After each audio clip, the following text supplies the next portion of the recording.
Bem-vindos a mais um debate-papo, aquela conversa agradável entre amigos, sempre falando de temas relevantes, mas de uma forma edificante. Hoje nós teremos a grata satisfação de estarmos recebendo o pastor Leidmar, lá de Miami, Estados Unidos.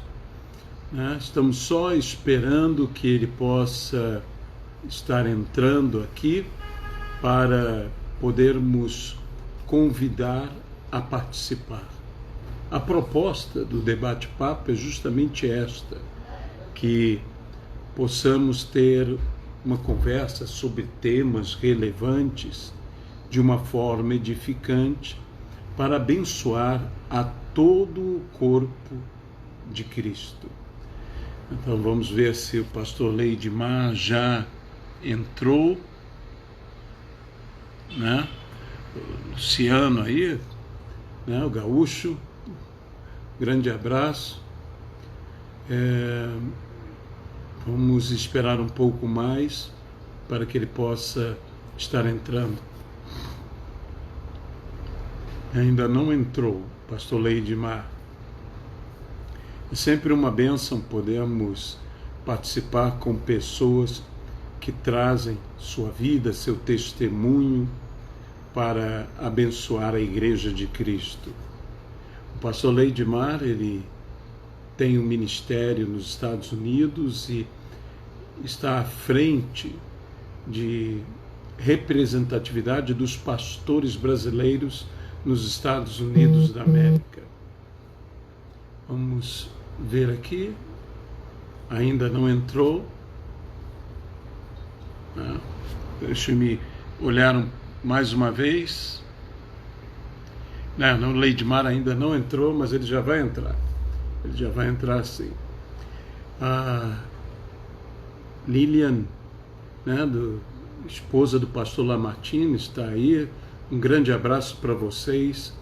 Parabéns pelo 1 milhão, eu creio, de seguidores lá do Lamartine, agora no YouTube.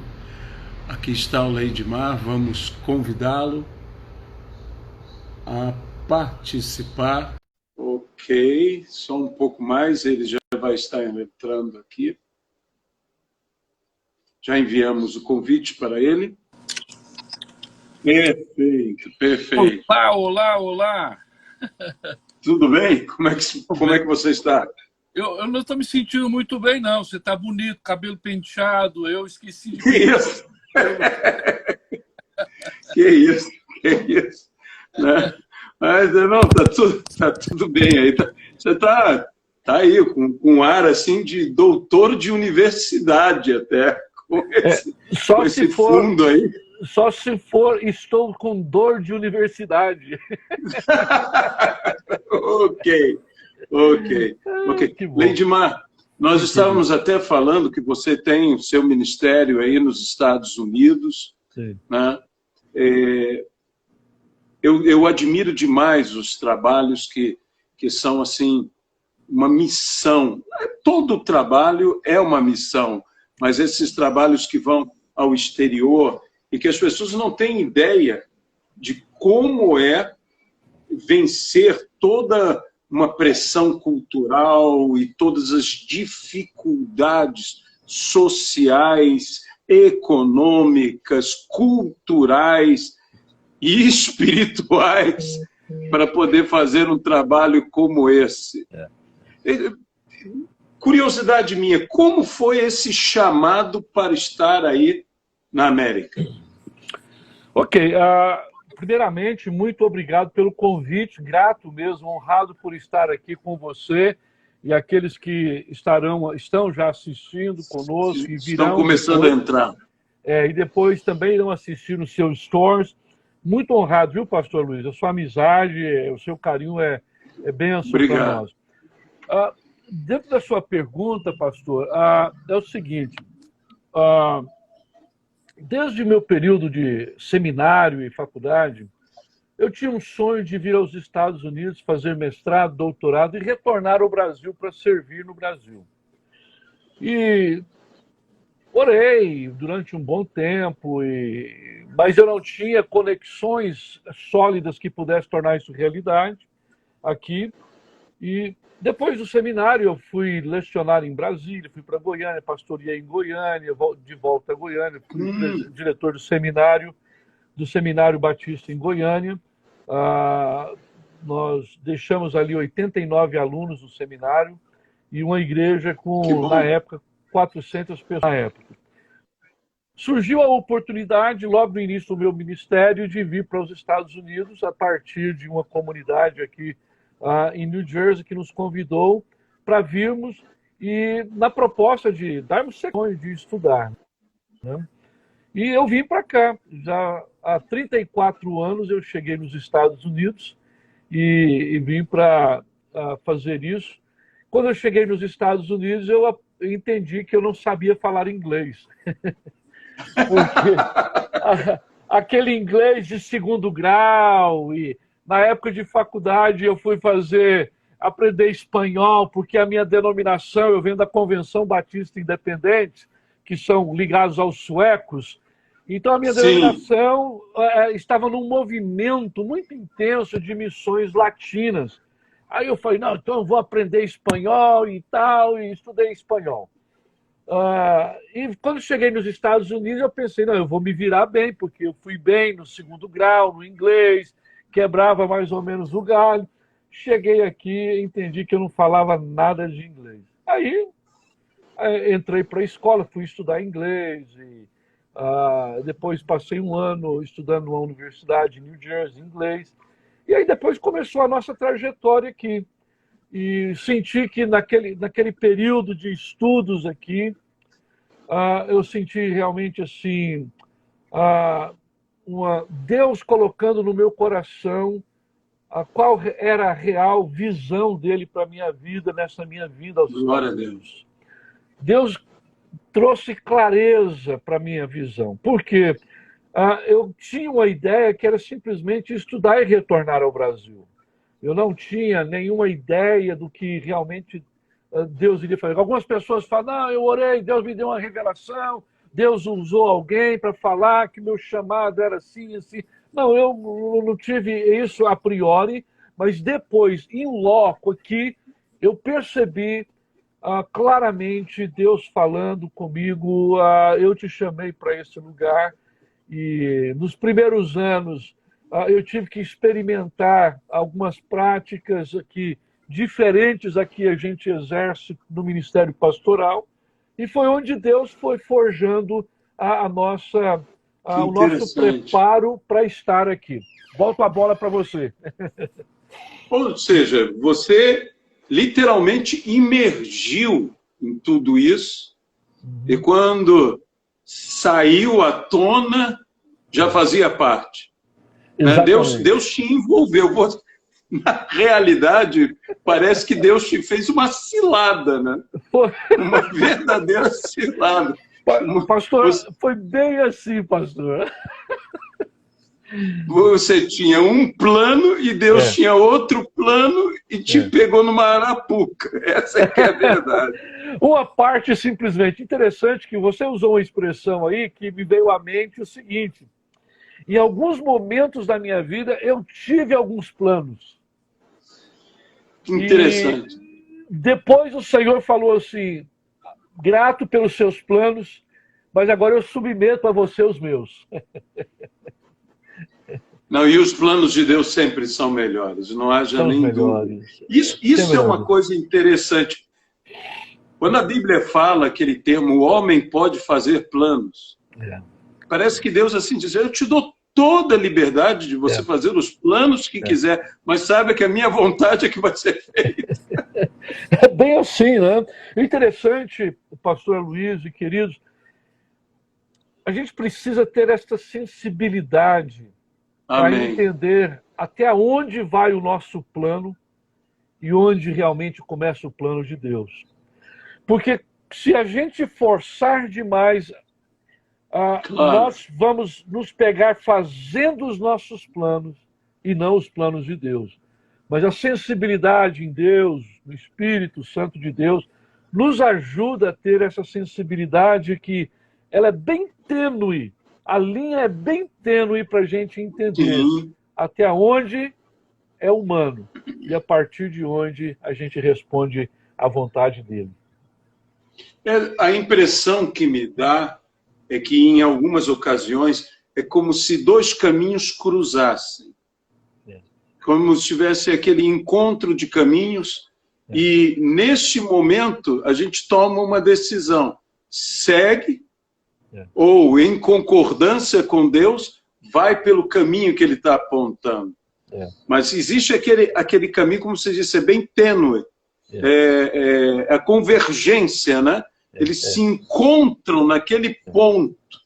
E a gente tem que ter sensibilidade para entender o que Deus quer de nós. Lidmar, você tem trabalhado muito com os pastores, especialmente os pastores brasileiros, aí numa representatividade dos pastores brasileiros. Como é a questão das igrejas de língua portuguesa, as igrejas brasileiras nos Estados Unidos? Sim. Sim, desde muito cedo nós entendemos que, por perceber que o número de igrejas brasileiras e de fala portuguesa como um todo era pouco, era crescente, era pouco mais crescente. E a gente nós entendemos a necessidade de caminhar com pastores, encorajando pastores, né? Chorando e alegrando-se com os pastores. Claro. E haja vista, por causa da minha formação, né? E o chamado de Deus, eu entendi que o Senhor queria nos usar nessa área também, de estar encorajando pastores. E muito cedo nós começamos um grupo de pastores em New Jersey, quando eu morei no estado de Nova Jersey. Ali nós participamos por algum tempo e depois viemos para a Flórida.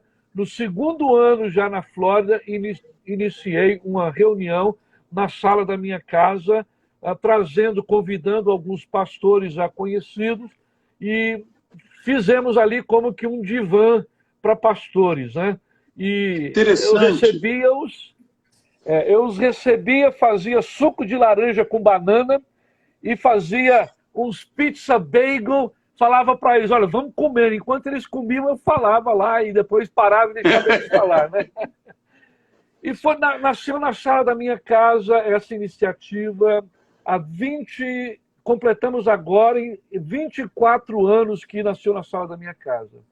Os anos passaram, eu liderei por um tempo, por alguns anos, vieram outros líderes ao longo dos anos. 3 anos atrás eu retornei para liderar a associação e nós aproveitamos uma visão já bem mais antiga e levamos ela a ter expressão nacional, aonde hoje a associação ela é de expressão nacional também aqui nos Estados Unidos, onde contamos com um network com 1.600 pastores na nossa rede de relacionamento a nível nacional. Tá? E esse é um grupo com pastores brasileiros. Desses 1.600, 1.400 são pastores titulares, senior pastors de igrejas locais. E, além desse grupo de pastores brasileiros, temos tido o privilégio de participar de outros grupos de pastores, associações e mesmo também uma coalizão latino-americana para Israel. Faço parte de uma junta diretiva dessa coalizão latino-americana para Israel.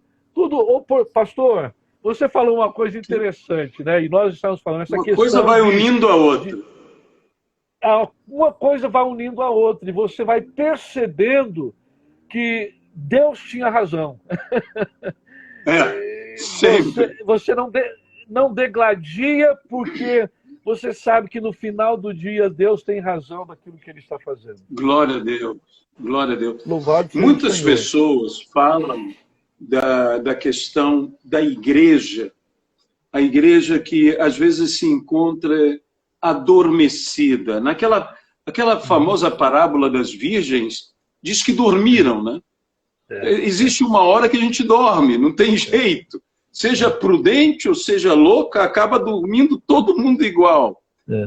E Whitefield, o grande Whitefield, ele costumava dizer que para uma igreja que está dormindo, é necessário um grito para acordá-la.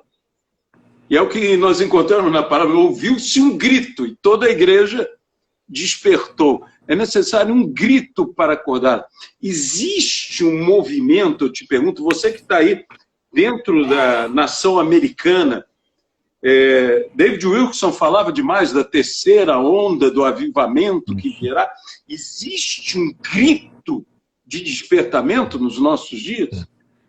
Hoje, contente demais de você ter tocado nesse tema, viu? Porque isso tem queimado no meu coração ao longo dos anos. E, pastorzão, mais do que nunca, nós estamos percebendo esse grito, nós estamos percebendo o início desse movimento. Antes, olha só, Deus usa coisas inesperadas, inexplicáveis, para gerar alguma coisa que nós não estamos conseguindo ver. E eu acredito que, acho que nós falamos numa ocasião, que a nossa geração, ela será reconhecida não pelo calendário gregoriano, mas ela será reconhecida pelo calendário que a pandemia nos trouxe, antes da pandemia e depois da pandemia. A palavra de Deus nos diz o seguinte, que o Senhor nosso Deus, ele está assentado sobre a abóbora da terra, sobre a curva da terra. A palavra de Deus diz que se o meu povo que se chama pelo meu nome, se arrepender, se humilhar, nós conhecemos o texto, buscar e clamar, eu irei dos céus. Eu acredito que o Senhor, quando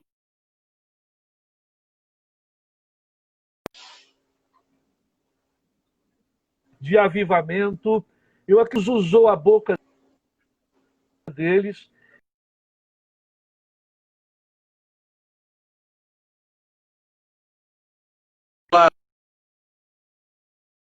congelada.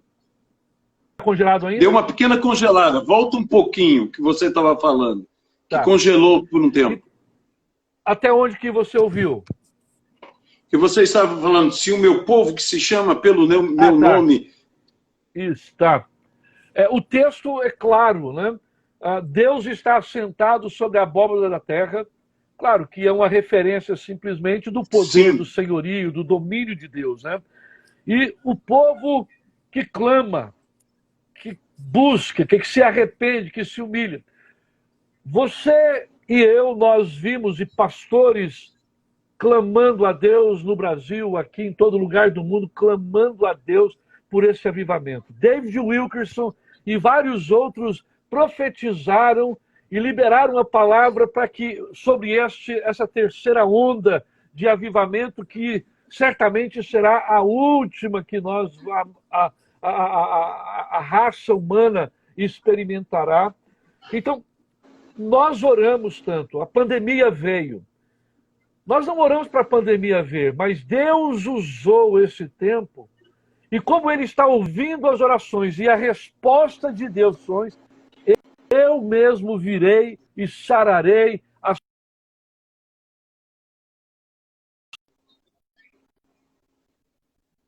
Está congelado novamente. Amém. Está congelado? Hello? Está congelado?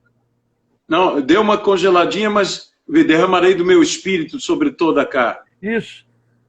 Derramarei do meu espírito sobre toda a carne. E, complementando a sua pergunta, eu disse isso justamente para poder focalizar na sua pergunta. Antes mesmo da pandemia, nós percebemos focos de avivamento espalhados pela nação. Porque quando as pessoas olham de fora para os Estados Unidos, olha com uma ótima nação, não pós-moderna, mas uma nação pós-cristã, né? Olha Exato. com esta ótica.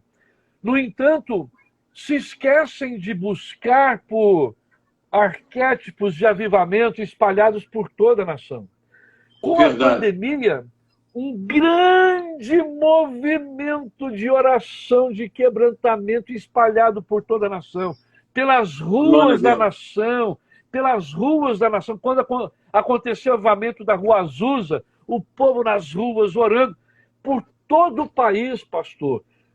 Nas ruas, o povo orando, na frente dos estabelecimentos de governo, orando, intercedendo, e Deus está começando a soprar de uma maneira diferente. Amém. Ainda que exista esse distanciamento social, nós veremos muito próximo um grande mover de Deus, um desatar desse mover de Deus, pastor.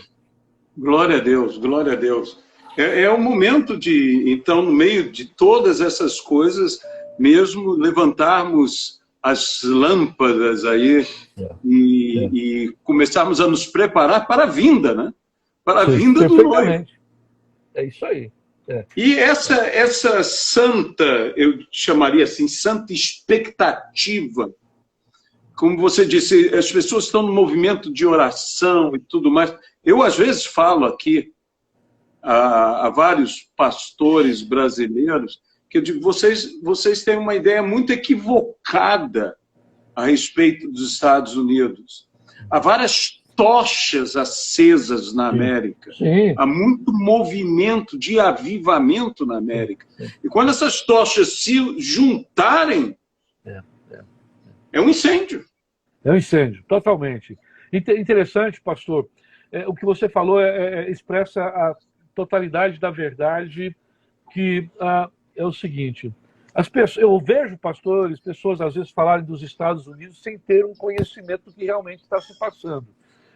Tem alguma informação, porque nós sabemos que existem, em todas as áreas da vida, existem mais de uma forma das pessoas perceberem a vida. E quem está aqui, quem está vivendo aqui, eu estou aqui há 34 anos, eu vivo aqui, tenho contato com a comunidade americana, vivo no meio desse povo, participo. Para você ter uma ideia, nesse movimento agora das pós-eleições, que está acontecendo esse movimento todo no país, né? Eu tenho participado de reuniões de oração virtual que reúne 30, 40 mil pessoas conectadas. Uau! 30, 40 mil pessoas conectadas. E gente orando, clamando a Deus para que o maligno não tome conta do país, não tome conta da nação. A questão é que, às vezes, nós nos tornamos tão religiosos que a gente não consegue perceber os movimentos de Deus.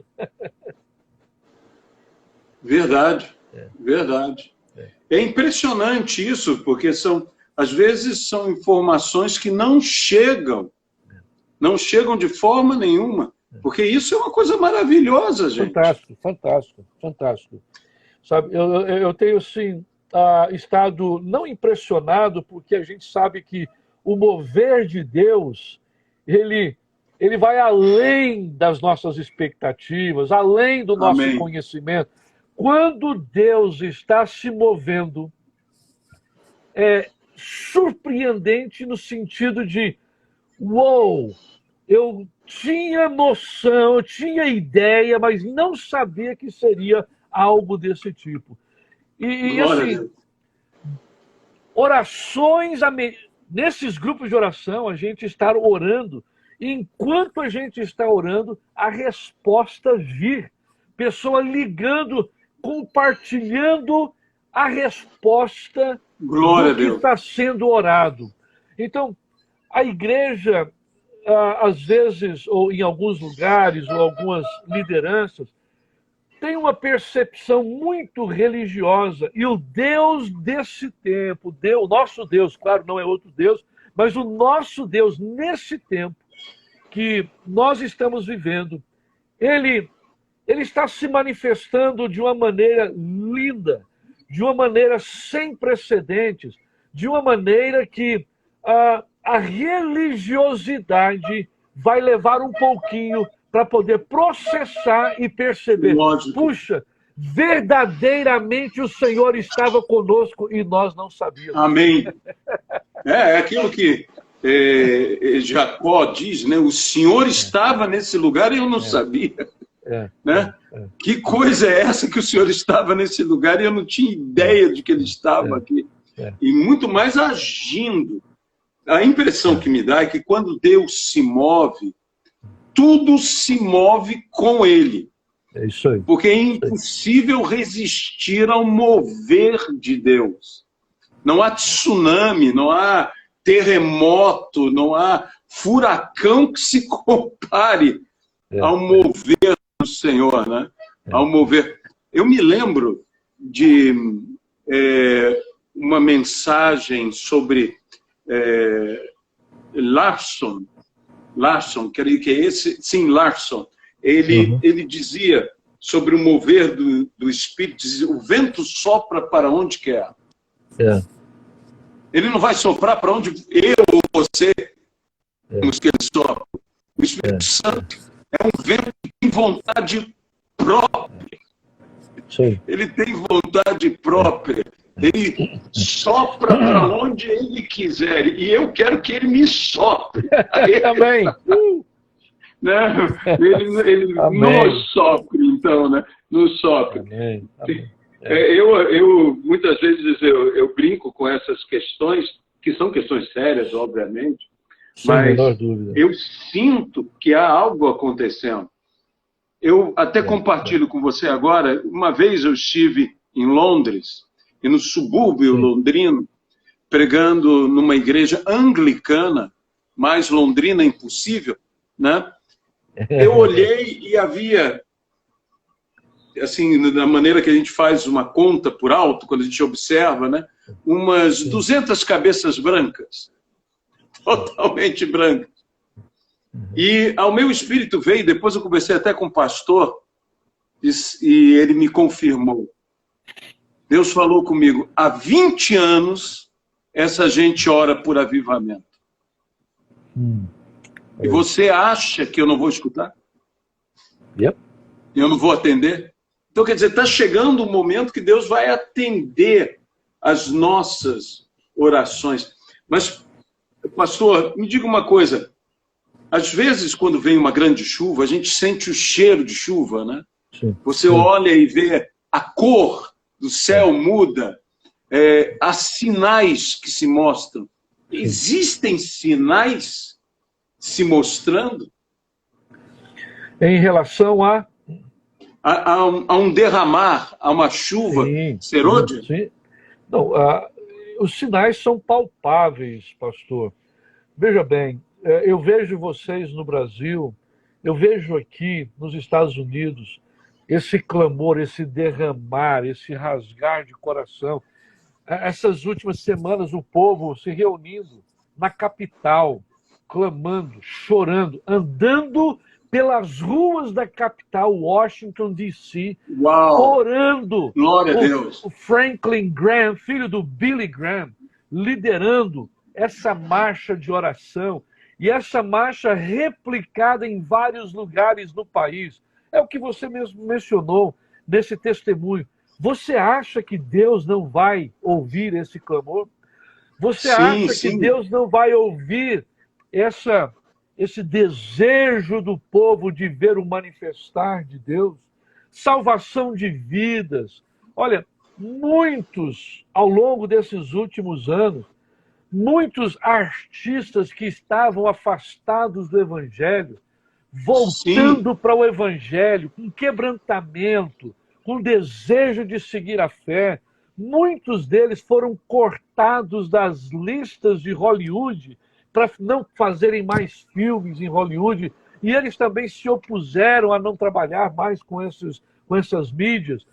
Então, Deus está se movendo, salvando gente de vários níveis, de várias áreas, trabalhando desde os cantos mais simples à Suprema Corte levantando homens e mulheres com desejo de ver o mover de Deus. Agora, é claro, né, pastor, que aqueles que, infelizmente eu digo isso com pesar no meu coração, eu tenho colegas também que, infelizmente, decidiram caminhar a partir ou com uma ótica teológica muito de esquerda, né? A teologia, que é essa teologia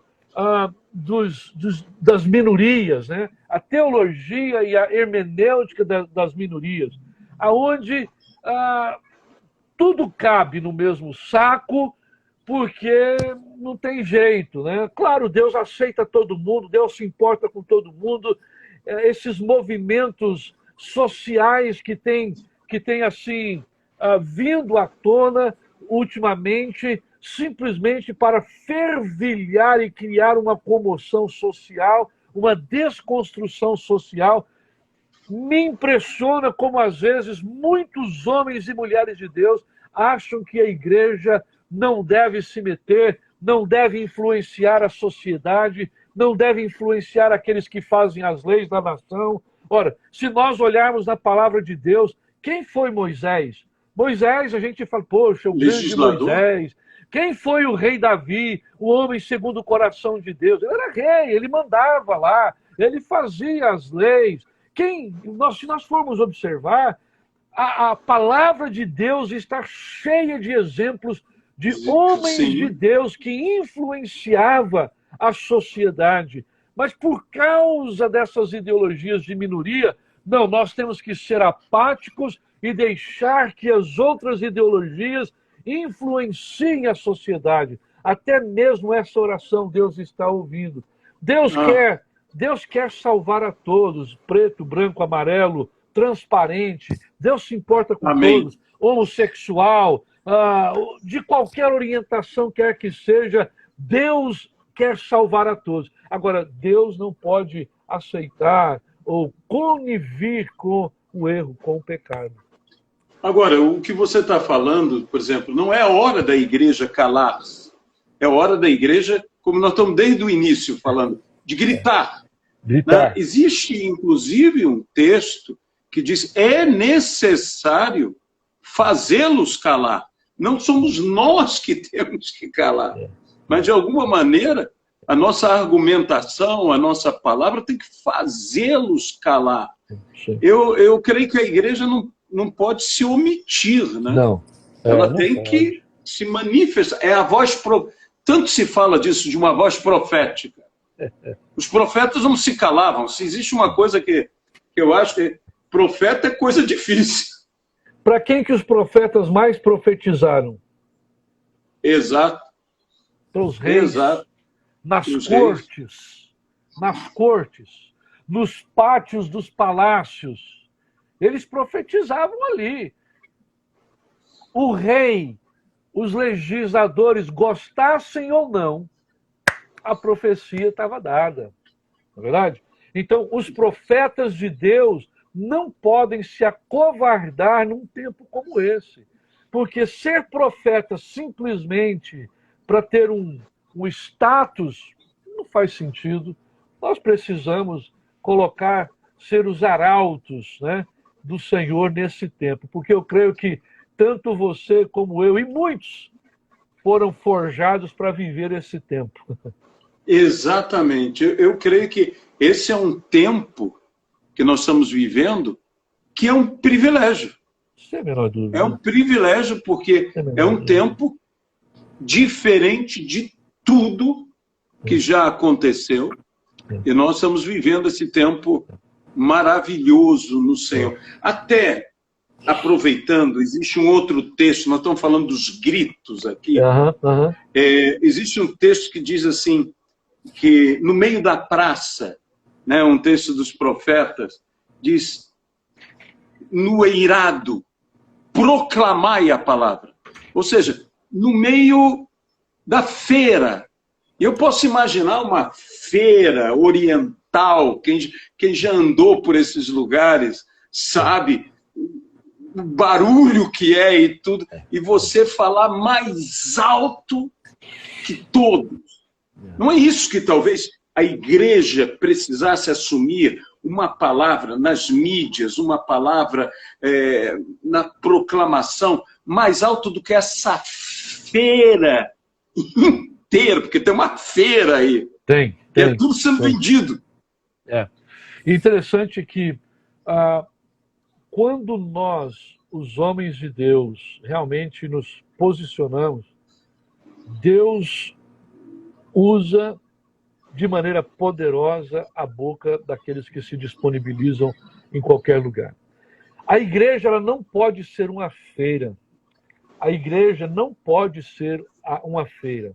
Mas a igreja precisa falar na feira. A igreja precisa gritar nas ruas, precisa estar fora. A igreja precisa ser igreja fora das quatro paredes. A igreja precisa sair para a rua. A igreja precisa proclamar.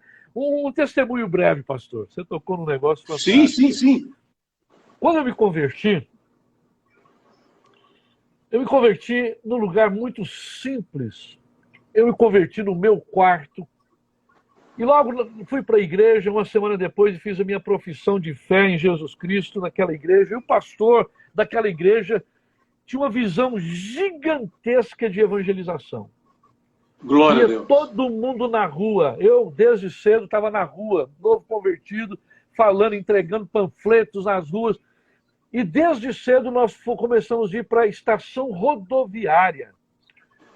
Depois dos cultos aos domingos, nós íamos para a rodoviária da cidade de Goiânia e pregávamos o evangelho e ficávamos lá e com violão, com acordeon, os jovens pregavam, o pastor colocava todo mundo para falar, orava. E vez após vez, vinha gente do interior do estado para testemunhar na estação rodoviária o que Deus tinha feito na vida deles. Glória a Deus. O resultado é com Deus. A igreja precisa proclamar, a igreja precisa gritar bem alto nas praças, nas avenidas, na mídia. Essa mídia corrompida, essa mídia vendida, essa mídia má, essa mídia que está nas trevas aí, em muitas instâncias, né? Então, as oportunidades que nós temos, nós precisamos proclamar. Quer seja a tempo, quer seja fora de tempo, nós precisamos proclamar o Evangelho de Jesus e dizer que o dia do Senhor está próximo. Amém. Glória a Deus. Glória a Deus. Isso me faz lembrar o grande avivamento que aconteceu na Argentina com Juan Carlos Ortiz, né? Que depois foi seguido do Omar Cabrera, depois foi seguido do Carlos Anacondia. Eu estive naquela igreja de Hidalgo, a igreja que foi do Juan Carlos Ortiz. Sim. Tive o privilégio de pregar no mesmo púlpito que o Ortiz pregou durante aquele avivamento todo. E me mostraram uma coisa excepcional, a porta da igreja, grossa, de madeira, de lei, enorme, uma grande porta. Aquela era uma grande porta.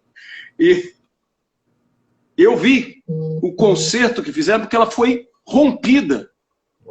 Ela foi rompida à meia-noite, com uma multidão de centenas de pessoas que queriam entrar, que já tinha terminado o 5º culto de domingo, mas eles queriam ouvir a palavra. E o Ortiz não tinha mais força, disse, tranca a porta, e o pessoal arrombou a porta. Arrombou a porta. Ou seja, aonde há fome, você não segura o povo. Verdade. Será que nós veremos esse desespero? Porque a Bíblia profetiza isso, né? Que agarrarão, que puxarão, ensina-nos a palavra. Você já começa a perceber uma fome assim? Eu acredito, eu tenho percebido aqui na nossa realidade de América, comunidade brasileira, muito desejo mesmo pela palavra de Deus. E uma coisa interessante, esta geração nova, esse povo que vem buscar a Deus agora, não vem pelos holofotes. Eles não vêm pela fumaça de gelo. Eles vêm porque eles estão cansados de coisas rasas. Eles querem profundidade. Glória a Deus. É um fato que eu vou dizer. A geração chamada de millennials, eles não suportam coisas rasas, ralas. Enquanto alguns estão insistindo em manter as coisas de Deus rasas, eles estão batendo a porta e clamando: nos dê alguma coisa que a gente possa crer de verdade. Amém. Nos dê algo que a gente possa ver a diferença e fazer diferença. Nós estamos cansados de coisas ralas. E esta é uma realidade nesse tempo, pastor. Algo sólido. Sólidos, milênios. Quem estiver batendo para manter somente gelo seco, iluminação, tá? Só, veja bem, não estou dizendo que o contrário, tá? Eu entendo. Demonizando. Quem se prender somente a isso em estratégia humana e não buscar direção divina e profundidade, vai ter dificuldades. Vai ter dificuldades. A gente percebe isso até mesmo, vamos dizer, no cotidiano, no mundo. Falemos o mundo. Sim. Nunca antes estiveram tão em alta os filósofos. Sim. Os filósofos estão enchendo auditórios. Estão enchendo auditórios mais do que antes o que tinha a comédia, o teatro sim. e tudo mais, né? Eles estão enchendo porque as pessoas querem ouvir palavras inteligentes, palavras sábias. Isso no mundo mesmo. Sim. E não é diferente dentro da igreja. Eu creio que as pessoas estão à procura de algo que as preencha, que seja alicerçado na rocha mesmo. Existe o que é chamado, tanto no meio secular, o que é motivacional, né? Tem muita gente em busca do motivacional. Tudo bem. Veja bem, nada contra, de forma alguma. A gente sabe que é uma ferramenta, inclusive... Faz parte. Que é uma ferramenta no meio, né, corporativo. Na fé, o evangelho motivacional é o raso. Sim. O evangelho, ele precisa ser transformacional. Porque amém. Quando o evangelho ele é transformacional, vem no pacote do transformacional o motivacional. Porque a nossa motivação face ao evangelho é a mais clara, a mais cristalina possível, porque nós somos transformados e essa transformação ela gera consigo mesma uma sinergia tal que nós queremos dar continuidade a essa busca e queremos fazer com que todas as pessoas tomem o conhecimento daquilo que se passou conosco e que elas podem também experimentar. Amém. Sim, os auditórios estão cheios de filósofos, de apologetas, né? Mas a casa de Deus tem os profetas, os homens de Deus, amém. Os estudiosos da palavra de Deus, para trazer uma palavra transformacional que vai mudar completamente a vida de quem quer que seja, de onde quer que eles venham. Eu creio assim. Eu também creio. E Jesus mesmo diz sobre aquele que ouve a minha palavra e a pratica, ele compara o quê? A um sábio construtor. Não apenas alguém que constrói, mas que constrói com sabedoria. Aí é que está, é diferente. Construir, qualquer um pode construir qualquer coisa, de qualquer jeito.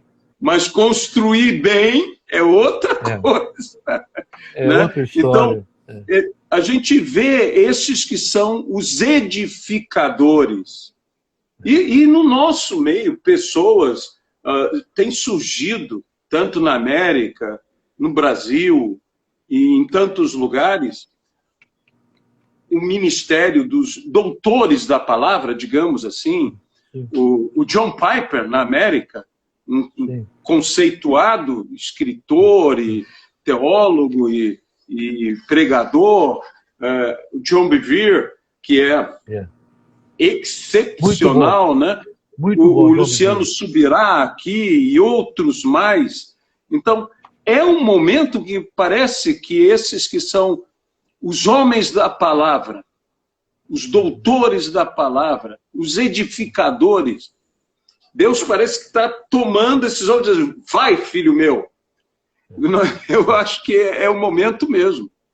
É um momento muito, muito bom, porque entra na questão dos dons, né, pastor? Um é chamado para isso, outro é chamado para aquilo. Outro chamado para aquilo. Então, cada um tem um chamado, tem um ministério, tem uma pegada ministerial. E tem alguns que são verdadeiramente professores, né, da palavra. São. Ensinadores da palavra, né? Outros são evangelistas. Você pegar um evangelista, colocar ele para pastorear uma igreja, ele fecha a igreja. Fala, você é evangelista, você vai ficar aqui agora, você vai pastorear essa igreja. Pega um missionário que está lá no campo, põe ele dentro de um grande centro, ele vai ficar doido. Então, cada um no seu quadrado, por isso que cada um no seu quadrado, cooperando para o aperfeiçoamento do corpo. Exato, exato. Segundo a justa cooperação de cada parte, né? Efetua o seu próprio crescimento em amor. Amém. Agora, digamos, nós temos muitos desafios. Se eu te perguntasse assim, qual grande desafio da igreja para os nossos dias? Eu sei que é uma pergunta difícil de responder, né? Mas se você pudesse apontar o grande desafio, qual seria esse grande desafio? De ser igreja. Maravilha de resposta. De ser igreja. Simplistamente de ser igreja. Por que de ser igreja? O desafio. É que o pastor sabe, como um bom conhecedor da história, dos avivamentos, da história da igreja, a igreja ela passa por estágios, estações, né? Temporadas. Né? O Deus é o mesmo. E nesse momento, enquanto alguns estão falando já que a igreja vai, da pós-pandemia, já é assim, assado, cozido, temperado. Sim, tudo bem. Se você for olhar historicamente, quando a igreja passou por momentos difíceis, né? Depois da peste bubônica, depois da espanhola, blá, blá, blá.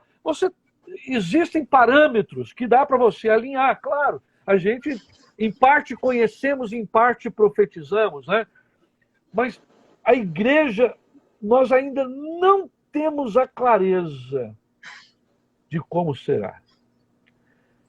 O Senhor está diariamente, acredito, para você, para cada pastor que nos ouve, que vai nos ouvir, o Senhor está diariamente abrindo as páginas da carta que Ele enviou para cada um de nós.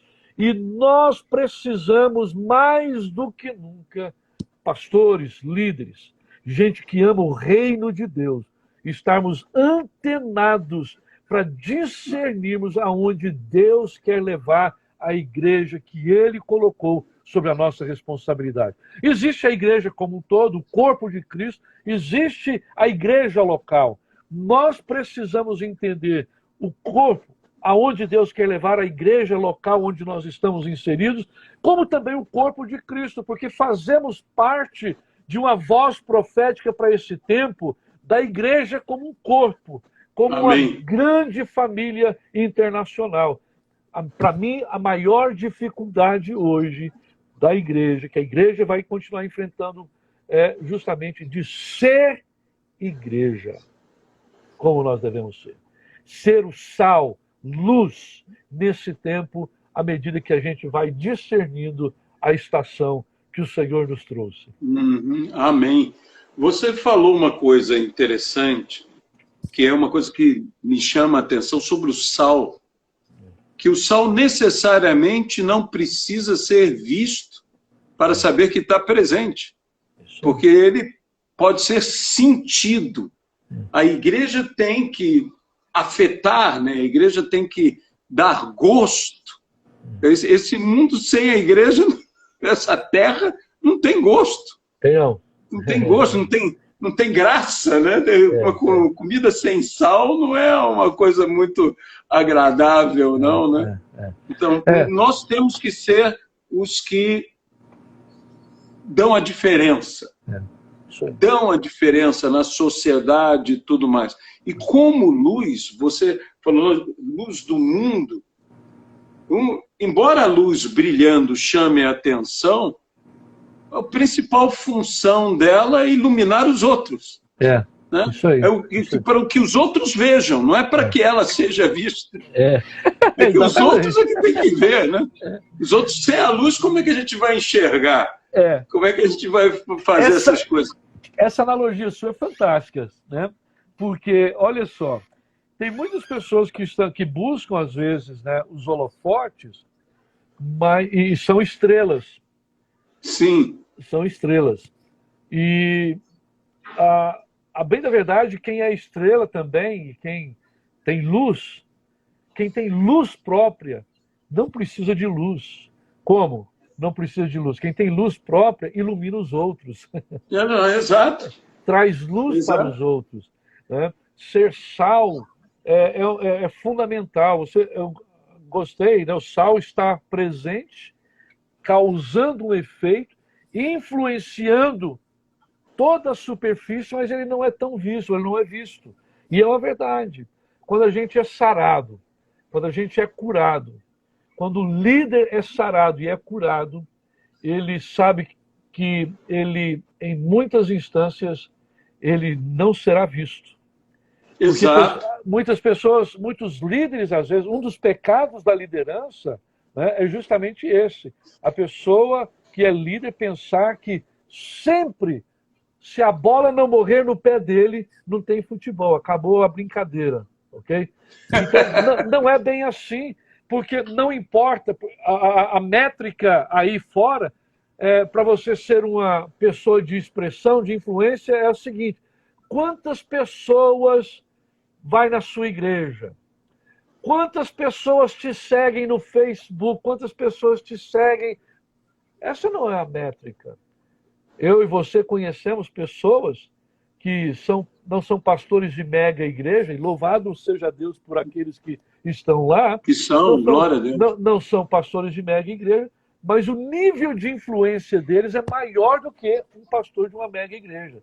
Porque o pastor de uma mega igreja, talvez ele esteja influenciando ali, mas ele não tem tamanha influência em outros lugares. E a questão da influência passa muito pelo caráter, né? Pelo caráter, pela vocação, pelo chamado, pelo dom que você foi chamado, que a pessoa foi chamada. Amém. Né? Então, acredito que a igreja, ela precisa ser igreja, independente de qualquer coisa, ser sal e luz, e esse é o tempo de nós realmente sermos aquilo que o Senhor nos chamou para ser. Ou seja, é assumir o seu lugar nesse projeto de Deus, né? Exatamente. Nesse projeto de Deus, a igreja sendo simplesmente uma coisa, o que ela é. O que ela é. Né? Igreja. Eu acho interessante o que você está falando, que às vezes isso é a maior sabedoria, essa simplicidade, a igreja ser simplesmente igreja. Porque quando Jesus e Pedro estiveram ali naquele famoso encontro da pesca maravilhosa, que Pedro disse a Jesus: Senhor, não sou digno, que o Senhor se afaste de mim e tudo mais. Jesus disse: ó, me segue que eu te farei ser. Eu te farei ser. Se a gente segue a Jesus, Jesus acaba nos fazendo ser o que a gente tem que ser. E eu acho tão interessante o que ele diz para Pedro: eu te farei ser o que você já é, né? Eu te farei ser pescador. Só muda o que você pesca. Você era pescador de peixe, agora você vai ser pescador de homens. Então, às vezes é isso mesmo. A igreja tem que ser o quê? Igreja. Igreja. Ser igreja. Né? O pescador tem que ser o quê? Pescador. Pescador. Só que em vez de ser de peixe, agora é de homem.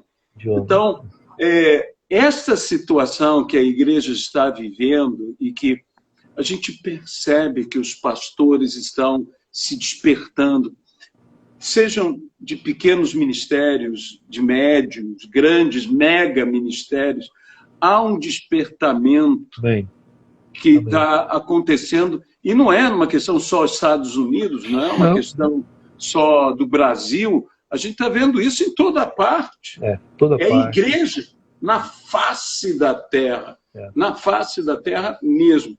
Agora, pastor, nós estamos chegando a essa época natalina, o Natal, como tudo que aconteceu esse ano, vai ser diferente de tudo. Vai ser diferente de tudo. Totalmente. Né? E que a gente está, digamos o seguinte, o Natal se tornou uma festa que parece que é a festa de um aniversariante, que a gente colocou o aniversariante do lado de fora, e se ele entra para a festa, a gente diz que ele é penetra.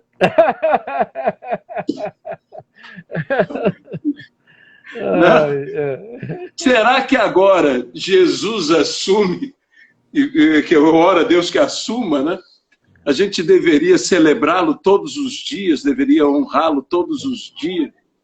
Mas, e esse momento, como é que está aí? Porque eu sei que os Estados Unidos, eles celebram mesmo festas como Dia de Ação de Graças, que chega a ser mais forte que o Natal até. O Natal eles celebram e tudo. E com todo esse ambiente aí, o que está acontecendo? Olha, não só na comunidade brasileira, mas a comunidade como um todo, né, no país. Sim. Esse ano vai ser atípico mesmo o Natal, né? Atípico, completo. Vão ter igrejas que vão celebrar, por exemplo, na igreja onde nós estamos ali, já há 25 anos, que tem um presépio vivo, né? Gente, vai lá, a cada ano passa lá 15 mil pessoas durante uma semana. Uau! A somatória são 15 mil pessoas que passavam para ver isso lá. Esse ano, suspenso, não tem como fazer. Né? Igrejas aqui bem próximos a nós, ao invés de fazer dentro do santuário, fizeram do lado de fora. Já fizeram a programação de Natal. Outros estão, esse final de semana agora, tendo a programação deles do lado de fora. E quem vai fazer do lado de dentro, estão fazendo com o máximo de segurança possível para não incorrer em certos riscos. Né? Agora, nós sabemos que tudo que está acontecendo com essa pandemia, com essa coisa errada toda, nós sabemos que existe assim, uma politização de tudo isso. Né? Sim, é verdade.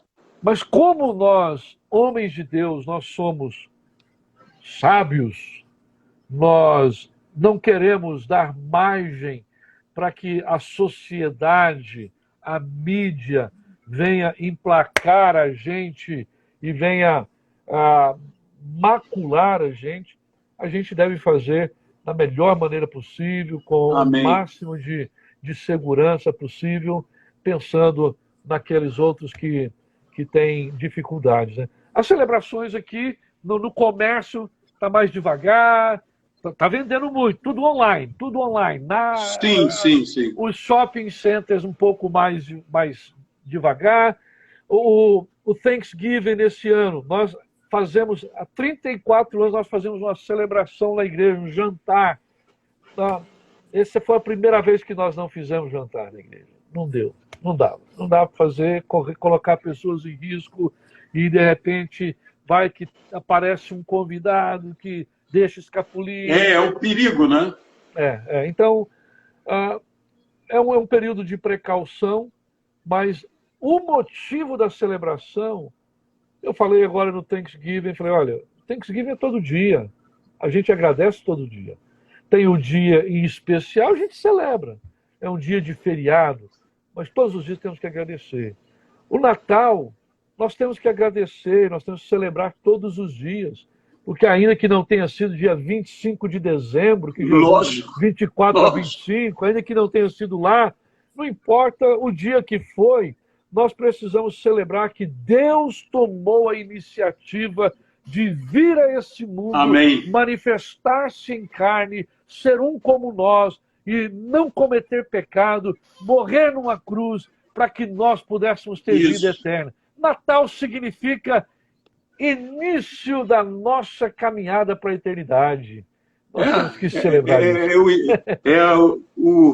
A partida para a redenção, né? Vamos dizer assim. É isso aí. A partida para a redenção. Isso é uma coisa maravilhosa que parece-me que toda esta problemática da pandemia está nos fazendo dar valor à essência. Sim, é verdade. É isso mesmo. Valor à essência. Como você disse, nós temos que dar graças todos os dias. Natal, nós temos que nos alegrar todos os dias, porque um dia Deus decidiu: vamos fazer homem morrer na cruz do Calvário por eles. Então, isso a gente celebra o fato do quê? Eu me lembro do meu pastor, que segue vivo, o bispo Tito Oscar de Almeida Júnior, lá de São Paulo. Ele me disse uma vez, a mim e a todos nós que estávamos presentes, né? Ele disse: a grande importância do Natal é que ele nasceu para morrer. Isso aí. Essa que é a grande importância do Natal. Ele nasceu. Se não tivesse nascido, não podia morrer. Ele nasceu para morrer. Olha, nós estamos chegando já agora ao final aqui. Eu quero te agradecer imensamente, né? Contar com você outras vezes, esperar que termine essa loucura toda e possamos nos ver, né? Você vindo aqui, eu indo aí, né? A gente possa se ver mais vezes e estreitar cada vez mais essa comunhão aí em Cristo Jesus e nos ternos laços que nos unem. Amém. Tá? Amém. Pastor Edmar, muito obrigado. Tá? Que Deus possa abençoá-lo tremendamente. Amém. Grato pelo convite, pastor. Deus abençoe a sua vida ricamente, essa amizade preciosíssima para nós aqui e a sua família, que possam receber diariamente a graça dele, tá? Muito honrado em poder bater esse papo com você. Viu? Deus o abençoe. Tá bom. Para a gente foi uma bênção, foi muito agradável. Eu digo, não existe nada melhor do que um bom papo. É isso aí. O que falta é, às vezes, assim, um cafezinho, mais presente, ou, no meu caso, que eu amo, daqui uns um dias, cappuccino. Nossa, um cappuccino. Daqui uns dias nós iremos bater um papo tomando um cappuccino. Um cappuccino. Cappuccino é uma invenção que veio dos céus. Eu acho que no céu vai ter cappuccino também. Eu também acho, eu creio de todo o meu coração. Tá bom? Um grande abraço, um abração, pastor. Querido. Deus abençoe. Grato. Tchauzinho. Tchau.